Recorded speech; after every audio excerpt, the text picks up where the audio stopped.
তাহলে যে 18 বছর আগে বিয়ে করতে পারবেন না, ঠিক 18 বছর হলে বিয়ে করতে পারবেন। আমি জানি না, তাহলে 18 বছর ধরেন 10 দিন আগে আপনার বয়স 18 হয় নাই, 10 দিন পরে এমন কি ঘটনা ঘটে গেল যে আপনি এখন বিয়ের উপযুক্ত? কি করছে এরকম? তার মানে পুরা ফিলোসফিটা একটা ভুয়া ফিলোসফি। বিয়ে আমাদের দেশে, আমাদের এখানে ওয়েস্টার্ন আইডিয়া নিয়ে এখন লোকেরা চলতেছে, অথচ এটা কিন্তু ইসলামিক আইডিয়া। বিয়ের বয়স হলে বিয়ে দিয়ে দেবেন, বলেন এখনো প্রতিষ্ঠিত হয় না, বিয়ে দেবে কি? প্রতিষ্ঠিত মানে কি? প্রতিষ্ঠিত মানে কি?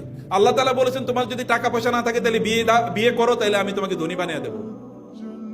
এটা আল্লাহ বলেছেন সূরাতুন নূরে, যে তোমরা বিয়ে করো তাহলে আমি কি, ওয়ানকিহুল আয়ামা মিনকুম ওয়াস-সালিহিনা মিন ইবাদিকুম ওয়া ইমাইকুম ইন ইয়াকুনু ফুকারা ইউগনিহিমুল্লাহু মিন ফাদলি সালাসাতুন হাক্কুন আলাল্লাহি আউনুহুম।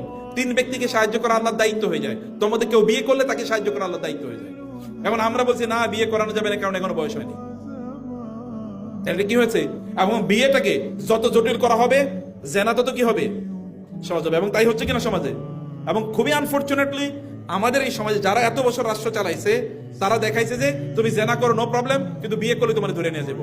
18 বছর হয়েছে, 18 বছর আগে কেন বিয়ে করলো? এই কারণে পুলিশ ধরে নিয়ে গেছে।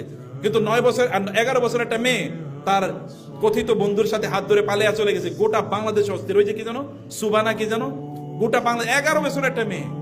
এটা নিয়ে রাষ্ট্রের কোনো মাথা ব্যথা নাই। সব মাথা ব্যথা কেন 18 বছর আগে বিয়ে করলো। হালাল কাম করলে অসুবিধা, হারাম করলে কোনো কি নেই, সমস্যা নেই, ওটা সেলিব্রেশন। এটা একটা জাহিলিয়াত কালচার তৈরি করে গেছিল একদল লোক। এগুলো থেকে আমাদেরকে অবশ্যই মুক্ত থাকতে হবে। আপনারা বিয়ে করবেন, তবে বিয়ের জন্য উপযুক্ততা অর্জন করা দরকার, এটা আমি আপনাদেরকে নসিহত করব।